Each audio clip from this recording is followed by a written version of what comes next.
10 điểm, 10 điểm.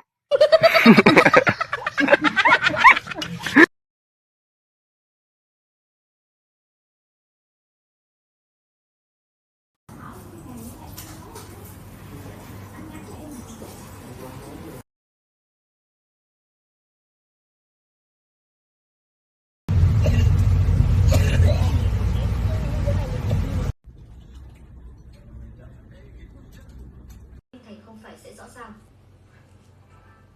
Cũng đã từng thôi, sợ là người trong kinh thành việc chia tỷ xui xẻo đấy. Phu quân ta trở thành thế tử thì sẽ là ngày tháng sống không bằng.